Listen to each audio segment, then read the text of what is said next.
할렐루야. 오늘 또 하나님의 은혜와 평강이 여러분과 함께 하기를 축복합니다. 오늘 또 본문 말씀 묵상을 통해서 하나님께서 나에게 말씀하시는 그 말씀을 듣는 여러분들이 되시기를 축복합니다. 예수님께서는 비유가 아니면 말씀하지 아니했다, 그렇게 말씀하고 있어요. 오늘 본문 밑에 보면 마태복음 4장 34절 말씀에 비유가 아니면 말씀하지 않으셨으나 제자들에게는 따로 모든 것을 설명해 주셨다, 이렇게 말씀합니다.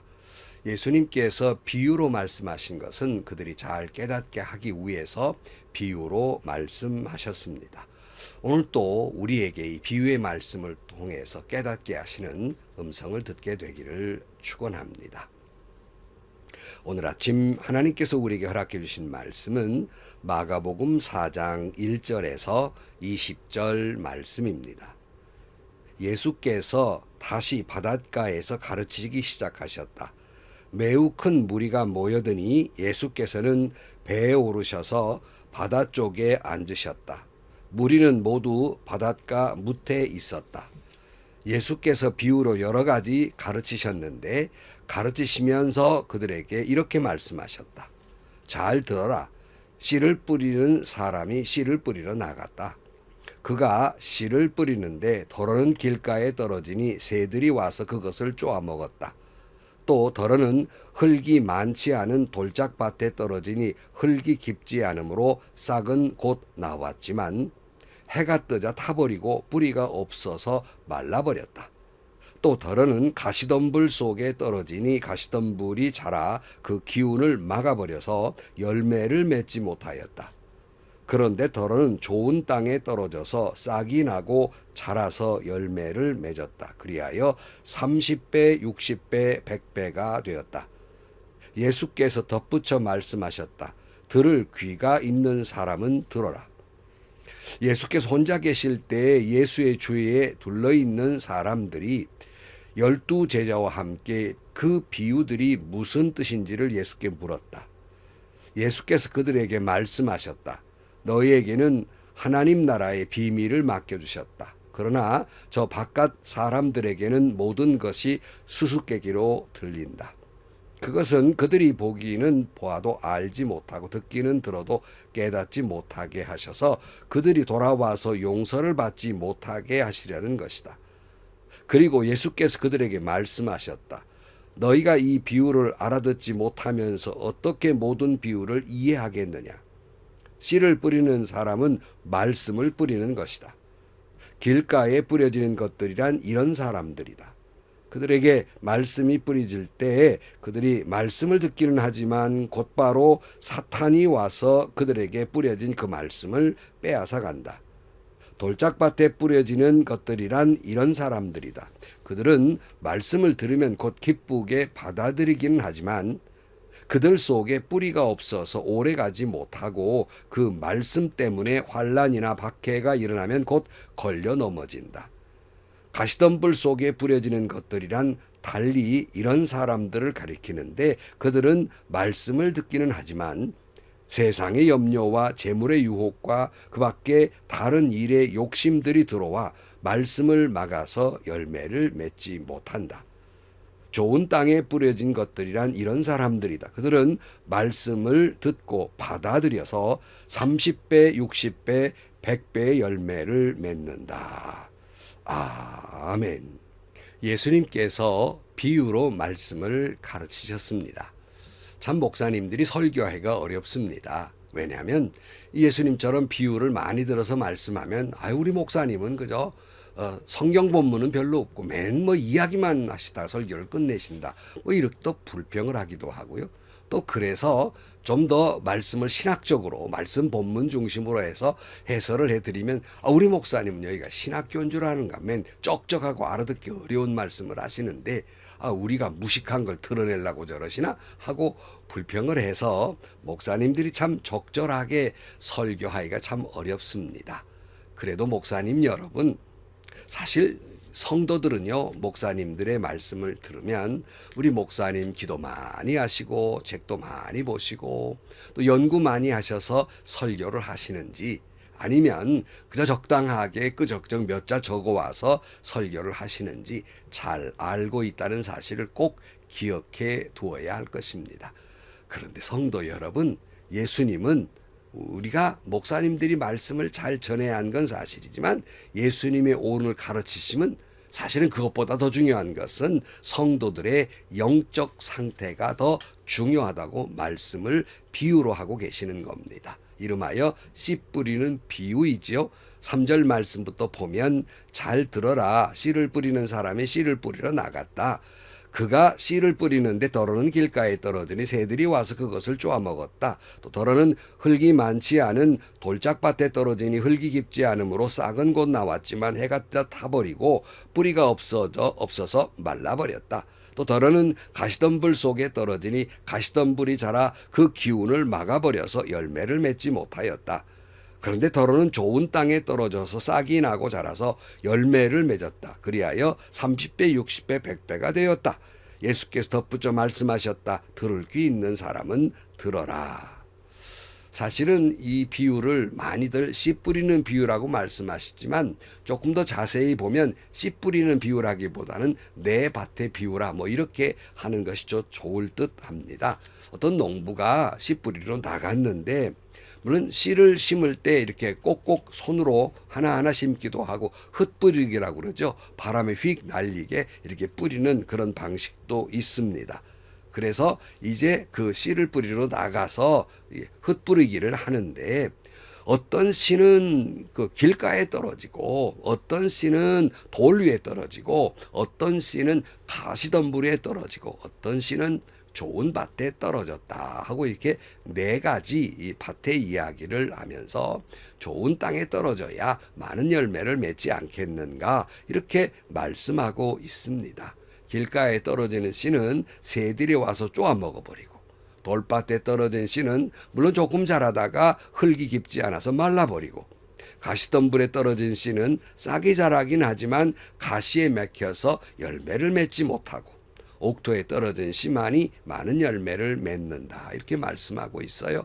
사실은 이 예수님의 이 말씀은 당시의 유대인들에게는 아주 익숙한 말이에요. 왜냐하면 유대인들의 농사법이었거든요. 고개만 돌리면 흔히 있는 이야기로 비유로 말씀하고 있습니다. 이렇게 쉬운 말씀으로 설명을 하는데 이 쉬운 말씀을 해놓고 들을 귀가 있는 사람은 들으라고 말씀하시는 건 왜 그럴까? 쉬운 말씀이지만 그 말씀을 듣고 깨닫는 사람도 있고 깨닫지 못하는 사람도 있다는 거예요. 여기서 들으란 말은 단순히 귀로 들으란 말이 아니라 마음으로 명심하라는 거예요. 영혼 깊이 들으란 말씀이에요. 오늘 10절 말씀 가보면 예수께서 혼자 계실 때 예수의 주위에 둘러있는 사람들이 12제자와 함께 그 비유들이 무슨 뜻인지를 예수께 물었다. 예수께서 그들에게 말씀하셨다. 너희에게는 하나님 나라의 비밀을 맡겨주셨다. 그러나 저 바깥 사람들에게는 모든 것이 수수께끼로 들린다. 그것은 그들이 보기는 보아도 알지 못하고 듣기는 들어도 깨닫지 못하게 하셔서 그들이 돌아와서 용서를 받지 못하게 하시려는 것이다. 그리고 예수께서 그들에게 말씀하셨다. 너희가 이 비유를 알아듣지 못하면서 어떻게 모든 비유를 이해하겠느냐. 씨를 뿌리는 사람은 말씀을 뿌리는 것이다. 길가에 뿌려지는 것들이란 이런 사람들이다. 그들이 말씀이 뿌려질 때 그들이 말씀을 듣기는 하지만 곧바로 사단이 와서 그들에게 뿌려진 그 말씀을 빼앗아간다. 돌밭에 뿌려지는 것들이란 이런 사람들이다. 그들은 말씀을 들으면 곧 기쁘게 받아들이긴 하지만 그들 속에 뿌리가 없어서 오래가지 못하고 그 말씀 때문에 환난이나 박해가 일어나면 곧 걸려 넘어진다. 가시덤불 속에 뿌려진 것들이란 달리 이런 사람들을 가리키는데 그들은 말씀을 듣기는 하지만 세상의 염려와 재물의 유혹과 그 밖에 다른 일의 욕심이 들어와 말씀을 막아서 열매를 맺지 못한다. 좋은 땅에 뿌려진 것들이란 이런 사람들이다. 그들은 말씀을 듣고 받아들여서 30배, 60배, 100배의 열매를 맺는다. 쉬운 비유를 들었지만 도대체 무슨 말씀을 하려고 하는지 몰라서 물었을 때 예수님이 풀어서 막 가르치죠. 그래서 먼저는 길가에 떨어진 것을 새들이 와서 쪼아 먹었다는 것은 사탄이 와서 쪼아 먹어버렸다는 것이라는 말이에요. 그러니까 우리가 말씀을 들을 때 간절한 마음으로 듣지 않으면 그냥 요사이 들으면 곧장 사탄이 와서 그 말씀을 깨닫지 못하도록 빼앗아 간다는 거예요. 사탄은 성도가 그 말씀을 듣고 깨닫고 순종하는 것을 제일 싫어하기 때문에 그래요. 성도 여러분, 말씀을 들을 때 은혜를 받으려 듣지 않고 어디 한번 들어나 보자, 저 목사님 뭐라고 하는지, 이런 태도로 들어서는 은혜가 되지 못하는 거예요. 사탄이 곧 그 말씀을 꼭 들어야 되는데 거둬가 버린다는 말씀입니다. 혹시 여러분들이 말씀을 들을 때 어떤 때는 목사님에게 좀 서운한 좀 생각이 들어서 말씀이 다 부정적으로 들릴 때가 있습니다. 여러분, 적어도 혹 여러분들이 감정적으로 어떨지 몰라도 말씀을 전하는 그 순간에는 하나님의 말씀을 전하고 있기 때문에 여러분들이 하나님의 말씀으로 들어야 합니다. 근데 사탄은 여러분들이 계속 부정적인 시각을 갖게 하고 그 말씀을 빼앗아가 버린다 하는 말씀이에요. 물론 설교자는 그 설교를 하기 전에 인격으로 설교한다는 말이 있습니다. 삶으로 설교한다는 말이 있어요. 그것은 설교하는 목사님들이 명심해야 할 부분이고, 그럼에도 불구하고 성도는 그 목사님이 인격적으로 좀 부족하거나 내가 개인적으로 좀 서운한 면이 있다 할지라도 말씀을 전하는 순간은 적어도 하나님의 말씀으로 들어야 한다는 말씀이에요. 돌밭에 떨어지는 씨는 말씀을 들을 때에 은혜를 받기는 해요. 그런데 조금만 어려움이 오면 그 신앙이 깊질 못하기 때문에 그냥 말씀을 다 잃어버려. 인내가 없어서. 또 가시덤불에 떨어지는 씨는 말씀을 듣고 말씀대로 어느 정도 살긴 하는데 그만 이 세상적인 욕망과 욕심이 가득해가지고 순종해야 할 때 목에가 순종하지 못한단 말이에요. 뭐 이렇게 되는 것인데, 좋은 밭에 떨어진 씨는 말씀을 듣고 여기 받아들여서라고 말씀하고 있어요. 그러니까 귀로만 단순히 듣는 것이 아니라 말씀을 듣고 아멘 아멘으로 받아들이고 그 말씀을 순종하여 하는 말이에요. 그럴 때 비로소 30배, 60배, 100배의 열매를 맺는 겁니다. 사랑하는 성도 여러분, 예수님은 성도들에게 옥토가 되라고 말씀하고 있어요. 좋은 밭이 되라고 말씀하고 있어요. 여러분, 하나님의 말씀은 성경이에요. 여러분에게 뿌려진 하나님 말씀은 성경이에요. 그러니까 누가 설교를 하든지 그건 좋은 씨예요. 그러므로 중요한 건 이제 여러분 차례예요. 마음 밭이라는 말이에요. 근데 많은 성도들이 자기의 마음 밭의 상태는 되돌아볼 생각은 하지 아니하고 누가 어떻게 설교하는가만 그 온통 신경을 쓴단 말이에요. 성도는 맨 먼저 내가 좋은 밭, 옥토가 돼야 한다는 말씀을 명심해야 됩니다. 들을 귀가 있는 사람은 들으라, 명심하라고 말씀하고 있어요. 그러나 여러분, 목사님 여러분, 목사는 설교하라고 세운 사람들입니다. 목사님들이 설교에 집중하지 아니하고 다른 곳에 관심이 있는 분들이 있어요. 요즘 제가 설교하는 우남교회 장로님께서 그러셔요. 큰 교회 설교하던 목사님이 우리처럼 작은 교회에 설교하시다 보면 힘 떨어지실까 염려스러웠다고 그렇게 말씀하시길래 제가 이렇게 말씀드렸습니다. 몇 명이 모이든 여기에 계신 모든 성도는 주님이 천하보다도 귀하게 여기시는 분들입니다. 몇 명이 모이든 제게는 정말 귀한 분들입니다. 이렇게 말씀을 했습니다. 그 지난 주일날 제가 설교를 했는데 지금 목이 자꾸 잠겨가는데요. 감기가 딱 걸려가지고 오후 예배 설교를 하는데 목이 막 찢어지는데도 아파요.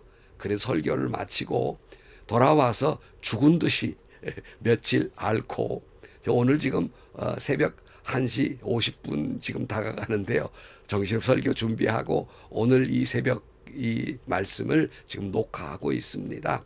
여러분, 목사는 설교가 생명입니다. 작은 교회를 섬긴다고 해서 설교를 소홀히 해서는 안 됩니다.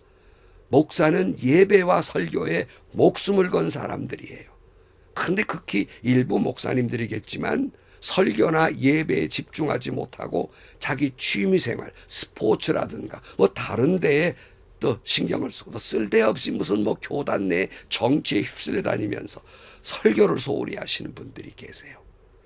그런 목사님들이 목회를 하니까 자기도 힘들고 성도도 힘들고 얼마나 힘들어요. 그래서 여러분, 목사는 정말 다시 한번 목사님 여러분, 예배와 설교에 목숨을 건 목사님들이 되시기를 축복합니다. 그리고 설교하기 전에 이미 삶으로 설교하는 목사님들이 되시기를 축복합니다. 뭐 어차피 내가 뭐 설교한 대로 못 살아, 내가 좀 뻔뻔스럽게 설교해야지, 이런 게 아니라 정말 내가 이 말씀대로 살지 못하니 쥐구멍이라도 들어가고 싶다는 죄인된 심정으로 설교하시기 바랍니다. 그러면 성도들은 도리어 더 그런 목사님들을 존경하고 말씀을 은혜로 받아들이게 되는 겁니다. 그러나 그럼에도 불구하고 성도 여러분, 예수님이 강조한 건 뭐예요? 목사님이 아니에요. 그 밭이에요. 성도들의 마음이 더 중요하다는 말씀입니다. 옛 어른의 말씀처럼 시장이 반찬이란 말씀이 있습니다. 말씀을 갈급하면 어떤 사람이 어떻게 설교하든지 간에 아멘 아멘 하고 마음 깊이 받아들이고 말씀대로 살아가게 되는 것입니다. 성도 여러분, 우리 목사님 설교가 어떻다고 평하기 전에 내 마음밭의 상태가 어떻다는 것을 먼저 살펴보고 좋은 밭이 되시기를 축복합니다. 기도하시겠습니다. 하나님 아버지, 오늘 또 많은 목사님들에게 설교와 예배에 목숨을 걸게 하시고 온 인격으로 삶으로 목회하고 설교하는 우리 많은 목사님들이 되게 하여 주옵소서. 그럼에도 불구하고 우리 성도들이 다 옥토와 같은 밭이 되어서 어떤 목사님이 어떻게 설교하든 30배, 60배, 100배의 열매를 거두는 그런 성도들이 되게 하여 주옵소서. 귀 있는 자는 들으라고 말씀하셨으니 다 들을 귀 있는 옥토와 같은 마음들이 되게 하여 주옵소서. 예수님의 이름으로 기도하옵나이다. 아멘. 자꾸 목이 잠겨서 설교를 계속 못할 것 같아요. 여러분, 목사님 여러분, 설교에 생명을 거십시다. 그러나 성도 여러분, 더 중요한 것은 여러분의 마음밭이에요. 옥토가 되셔서 30배, 60배, 100배의 열매를 맺으시기를 축원합니다. 행복하시고요. 좋은 일이 가득한 하루가 되시고 다 건강하시기를 주의 이름으로 축복합니다.